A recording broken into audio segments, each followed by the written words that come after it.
The stars hung quiet above the black sky of Earth when the shuttle broke through the clouds carrying Princess Leora, the youngest daughter of the alien emperor, who had ruled his empire with iron will for centuries. And she had never before stepped outside the shining towers of her world where everything was controlled, polished, and perfect. And now she was sent away to a place many in her court called dangerous and wild. But the emperor wanted peace with humans, and so his daughter would serve as the living bridge. Leora sat inside the shuttle with her silver eyes fixed on the window, watching the blue planet grow larger. She had heard many things about humans. Some called them reckless, some called them clever, and some called them too strange to trust yet. She was curious, and curiosity had always been her strength. When the shuttle landed, she saw a small group of humans waiting. Their clothes were simple, their faces open and warm, and among them stood a young man with dark hair and steady eyes. His name was Ethan. He was chosen not for his rank, but for his skill with machines and for his patience. The council believed he would be the best guide for her. Ethan stepped forward, offering a hand in greeting, and for a moment she only stared at the gesture until she remembered this was the human way of showing respect. She placed her hand in his and felt the warmth of his skin. It startled her, for in her world, touch was rare and reserved only for ceremony. Ethan smiled gently and said, "Welcome to Earth, Princess," and his voice was calm, though he was nervous inside, because this was no ordinary visitor. This was the daughter of an emperor, and if anything went wrong, the fragile peace could break. Leora nodded slowly, repeating the words "thank you," though her accent was strange and careful, and the humans around her smiled at the attempt. She was taken to a modest building near the edge of a human city. It was not grand like her palace, but it had windows open to the air, and the scent of trees and earth drifted inside, something she found oddly comforting. The days that followed were filled with lessons and observations. Ethan showed her how humans lived. He walked with her through streets filled with noise and color. He pointed out children running freely, chasing balls and laughing loudly, something that shocked her because, in her world, children were kept indoors, trained with discipline, and rarely allowed to shout in joy. She asked Ethan why they were not punished for such disorder, and he laughed softly, saying, "Because this is how we grow, because joy is part of learning." She listened carefully, trying to understand this strange idea. At night, she would write reports, meant for her father's council. But she left out many of her private thoughts, such as the way her chest tightened when she saw a family gathered at a dinner table, all speaking at once, passing food around with careless affection, or how she felt a pang of longing when she saw a mother kneeling to tie her child's shoes with patient hands. In her palace, meals were silent, formal affairs, and affection was seen as weakness. She asked Ethan many questions, and some of them made him blush, like when she asked how humans multiplied and why they chose to do it in pairs bound by emotion instead of laboratories and machines. Ethan tried to explain that it was not only about survival, but about love, about trust, about building something together. And though his words were simple, she felt their weight. One afternoon, he took her to visit his sister, who lived nearby. The woman was close to giving birth, and though Leora had studied biology, she had never witnessed the process with her own eyes. She saw how the family gathered, waiting, nervously supporting each other, and when the baby finally cried out, she saw tears on their faces, tears of joy so raw that she did not know how to describe it. She felt her throat tighten, and for the first time she wondered if perhaps her people had lost something important when they chose logic over feeling. Ethan noticed her silence and asked if she was well, and she answered quietly, "I think I am learning something I was never meant to know." The more time she spent on Earth, the more the princess began to see the difference between knowledge written in books and knowledge lived in the heart. She watched as humans worked together to solve small problems, as they laughed over mistakes, as they held each other when sorrow came. And she began to realize that multiplying was not only about creating children. It was about multiplying bonds, multiplying memories, multiplying strength through unity. This thought stayed with her at night, and she dreamed of standing before her father's council, trying to explain it, though she knew they would not understand. Ethan himself grew used to her presence. He saw how she tilted her head in wonder at the simplest things, like the taste of fresh fruit or the sound of music on the street. He saw how she began to smile more easily, and how she no longer looked only like a distant princess, but like someone searching for belonging. Yet he also knew not everyone was happy with her visit. There were whispers in dark corners of both worlds that humans were too dangerous to trust, that the princess should not be allowed to be so close to them. And though Ethan did not speak of it, he felt a shadow hovering over the fragile peace. Still, when he looked at her, he believed something good could come from this unlikely meeting between a cautious human and a curious alien princess. The mornings on Earth always felt different for Leora.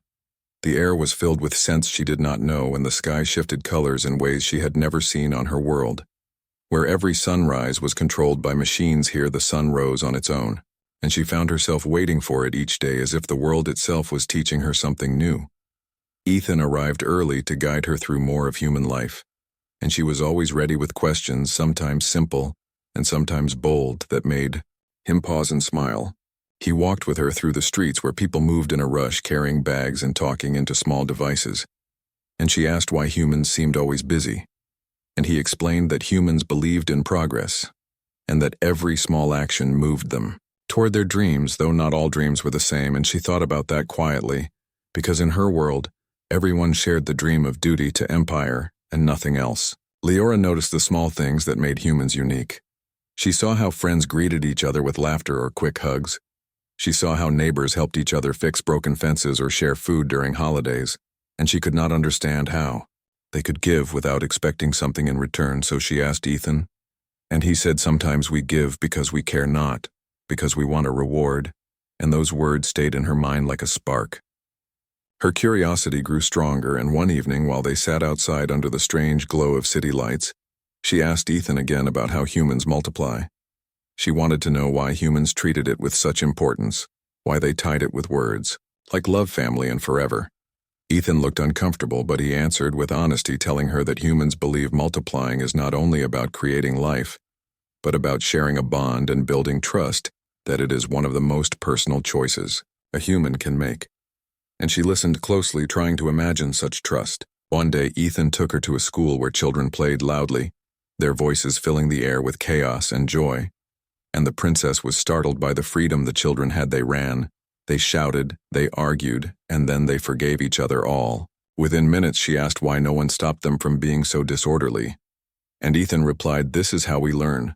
We make mistakes, and we grow together."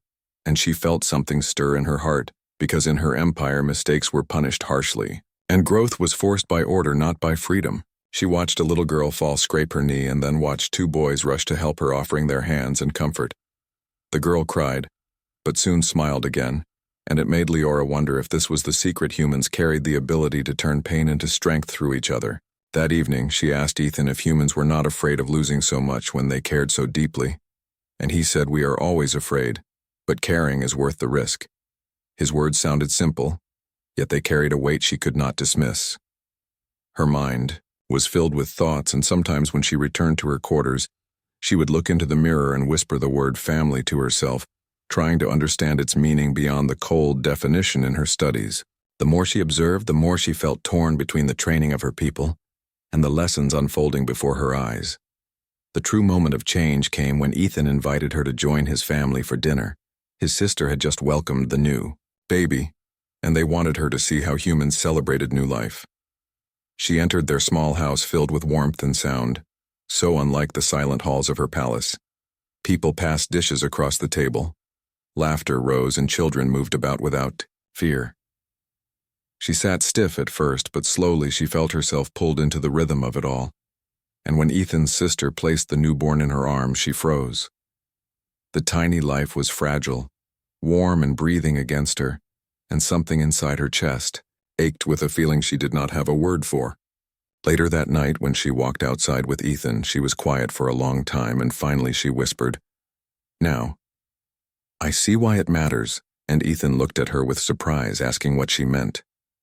She said, "I see why you call it love. It is not weakness. It is strength, because it multiplies more than life. It multiplies hope."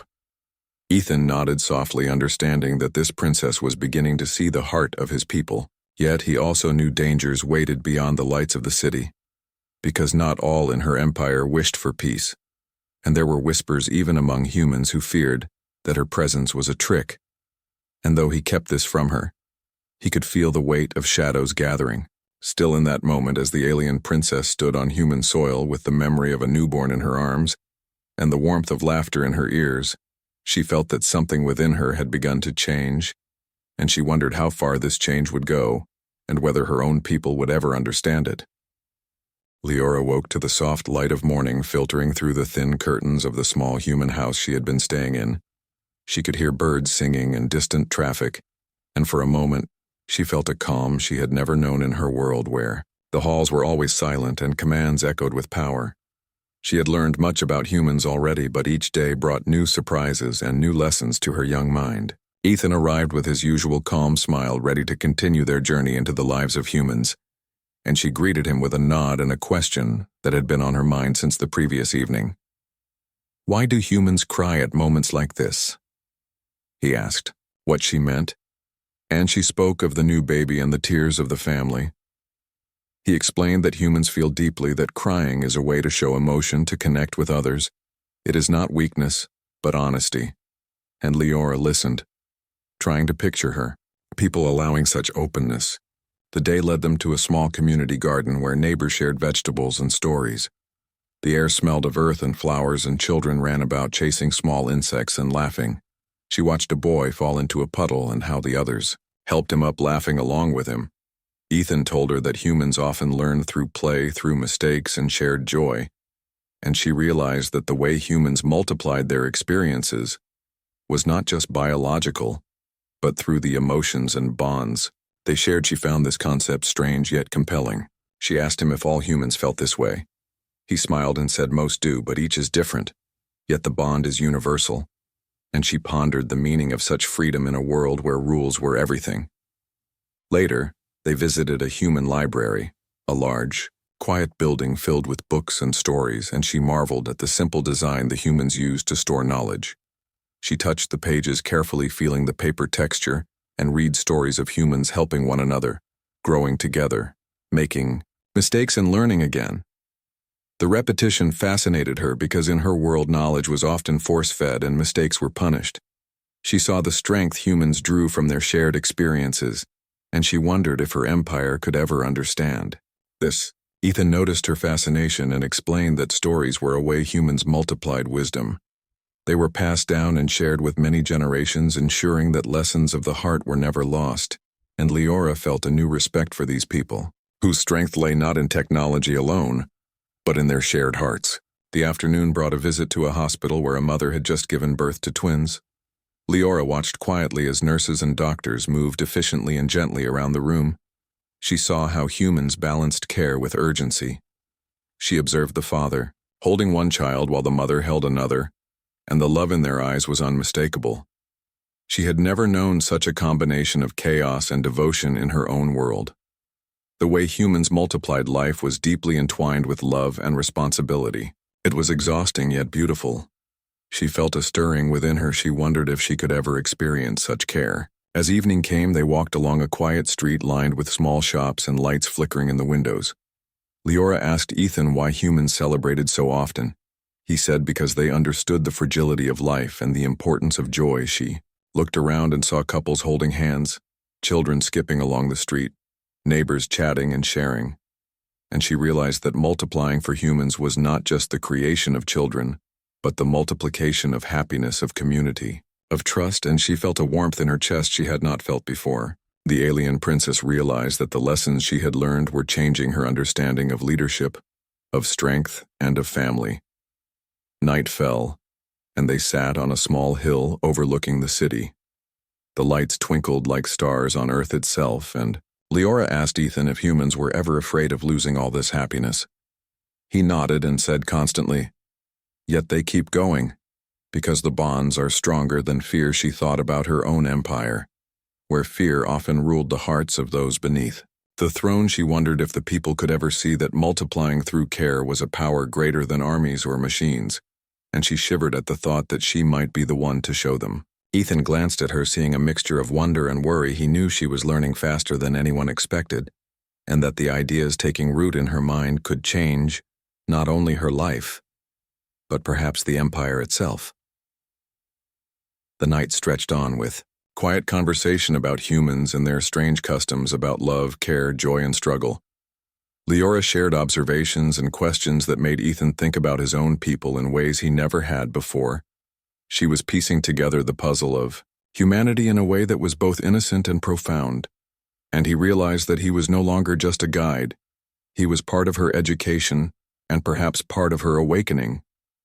The alien princess was learning not just how humans multiplied their species, but how they multiplied their spirit, and he could only watch, knowing that the next steps she would take might be the most important of all. The morning air was crisp and filled with the sense of earth.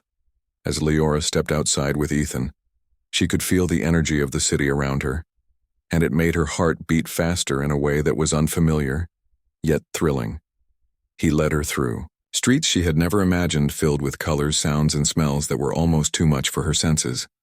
She asked him about every detail, and he explained patiently each movement, each custom, each sound, and she absorbed it all, as if her mind were a sponge.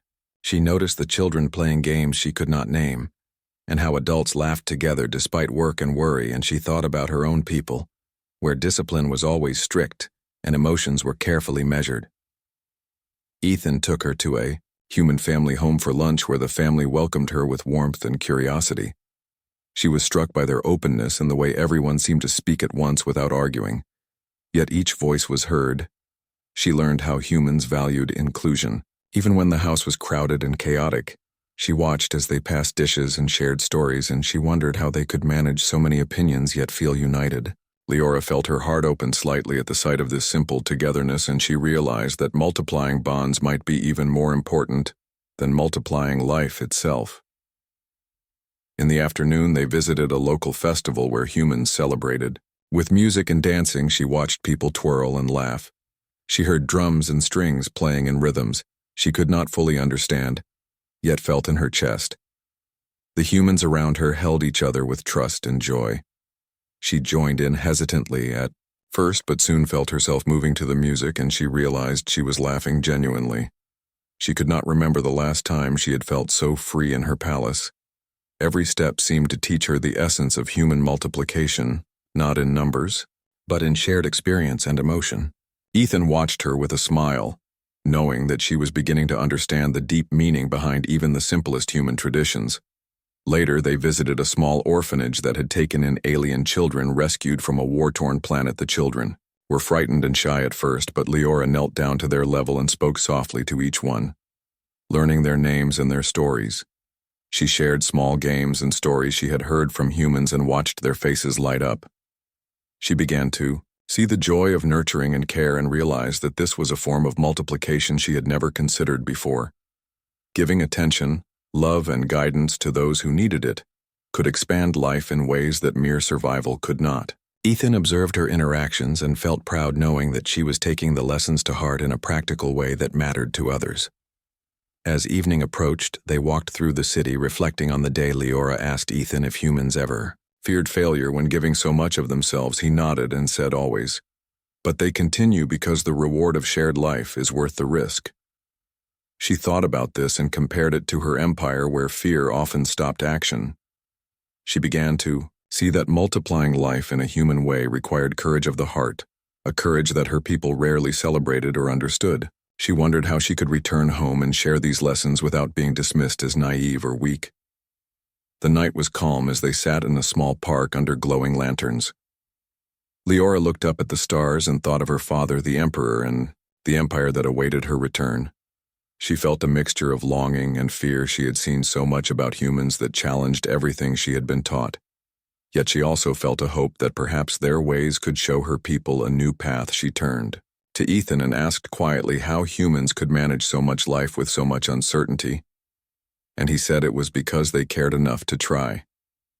And she nodded, understanding finally that multiplying was about taking risks for love and trust as much as for survival. She felt a quiet excitement in her chest, knowing that she was beginning to understand the full depth of human spirit and how it could change not only herself, but potentially her entire empire. The day began with soft light spilling over the city, and Leora felt a mixture of anticipation and nervousness as she stepped outside with Ethan. Today they were going to the orphanage again to spend more time with the children, and she had prepared small gifts and games she had learned about from humans. She wanted to see how her lessons about multiplication of care and love could be applied practically as they walked through the streets. She noticed the same hustle and bustle she had grown used to: the smell of bread from bakeries, the laughter of children running through alleys, and the chatter of neighbors exchanging news and small stories.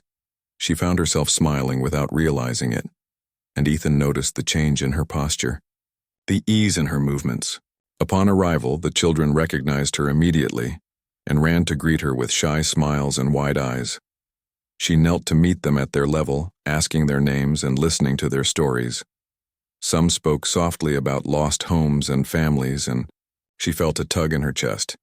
She reached out with small gestures, teaching them games she had observed humans play.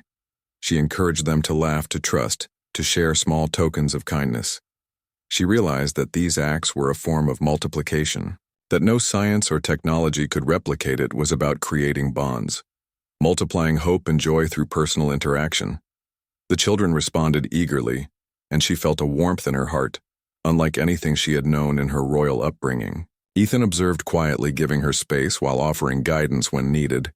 He saw how she adapted her alien instincts to human ways, blending discipline with gentleness. He realized that she was learning faster than any human or alien could have. Expected the children looked up to her not as royalty but as a caregiver. And in that moment, Leora understood that leadership was not only about command but about nurturing and multiplication of life through care. She spent hours playing, teaching, reading, helping the children learn, and she felt exhausted yet fulfilled in a way that her palace had never offered. During lunch, she shared small stories from her world, adapting them to the language of humans, and the children listened intently. They laughed at her mistakes in pronunciation, and she laughed along with them. She realized that sharing knowledge and joy was also a form of multiplication because it extended beyond herself into the lives of others, creating memories that would last. And Ethan felt a quiet pride seeing the princess connect with those in need. So naturally, he knew that her experiences here would change her forever. Later in the afternoon, they walked with the children to a small park, where they joined other human children in games and activities. Leora observed how humans multiplied not only life but happiness through community. She noticed that the more one gave, the more one received in return through smiles, laughter, and mutual support. She wondered how her empire could benefit from such understanding. If only her father and council could see the value in it. She whispered to herself that perhaps showing care could be the most powerful act of all. And she felt her resolve strengthen, that she would find a way to share these lessons, despite the rigid thinking of her people. Evening fell and they returned to the quiet of the streets, walking back with the children holding small gifts and tokens. From the day she asked Ethan if humans ever feared that their care might not be enough. He nodded and said always, but they continue because the act itself strengthens bonds, and she realized that multiplication in human terms was more than creating life. It was creating meaning. It was investing in hearts and spirits, and she felt a deep satisfaction knowing that she had begun to understand it fully. She thought about the journey ahead of her, how she would return to her empire and the weight of her newfound understanding. And she knew that the challenge would be immense, but she felt ready, because she had seen how humans faced fear and uncertainty with courage of the heart, and she felt a quiet confidence that she could bring that lesson back to her own people. The shuttle took off quietly from Earth as Leora watched the blue planet shrink beneath her. She felt a mixture of relief and unease. She had learned so much about humans and their way of life, and she could feel it changing her from the inside. Out she sat beside Ethan and spoke softly about the lessons she had absorbed about multiplication, not just of life but of care, trust, and love. He listened and nodded, knowing that she had gained understanding that would influence her empire in ways no council had anticipated. Upon arrival at her homeworld, she was escorted to the imperial palace, a vast place of shining towers and endless halls, where servants moved silently and courtiers whispered in careful tones. She felt a twinge of discomfort, yet she also felt a new strength. The lessons from Earth had shown her that true power could come from heart as well as strategy. She walked with a steady pace into the Grand Council chamber where the Emperor and his advisors awaited her return, their eyes full of expectation and judgment. She stood before them, calmly explaining what she had learned about humans and their ways. She spoke of care, of joy, of community, and of how they multiplied not only through birth, but through bonds of love and trust. She described the orphaned children she had nurtured and the lessons they had taught her about courage and growth. The council murmured in surprise and some in disbelief. But she continued with quiet confidence, showing them that multiplying spirit and hope could strengthen an empire more than fear or control. The emperor frowned and asked if she truly believed these human methods could apply to their world. She met his gaze steadily and said yes, because humans thrive not only through rules but through emotion, through shared strength, through bonds that survive even the harshest conditions. She explained that multiplication of care could unite the people in ways no decree ever could, and that adopting these lessons might prevent future conflicts within the empire and with others. There was silence in the chamber as the council considered her words, some skeptical, some intrigued. But the energy had shifted. The princess had planted a seed of change. She could feel it in the tense air, and she knew it was her duty to protect and nurture that seed the way humans nurtured life and hope. She thought of Ethan and the children, and smiled quietly because she understood that she had begun to multiply not only life, but understanding that could ripple outward to everyone. In the following days, she worked quietly to implement small changes, encouraging care between officers, listening to the needs of citizens, supporting programs that helped those in need, and watching as small acts of trust and kindness began to spread. She remembered the laughter of children, the warmth of family, and the courage she had witnessed, and she realized that multiplying through love was more powerful than any weapon or command, and that her people were beginning to see the same truth. Ethan stayed in contact from Earth, sharing his own observations and support, and Leora often recalled their quiet walks, the festivals, the newborn she had held, and the games she had played with orphaned children. She knew that the lessons of humans would continue to guide her. She thought that perhaps the universe itself had sent humans not only to challenge her people, but to teach them the most important lesson of all, that multiplying through care, trust, and unity could create an empire stronger than any had imagined. And she smiled, knowing that she had returned not only as a princess, but as a bridge between worlds, and as a bearer of a wisdom that could change everything.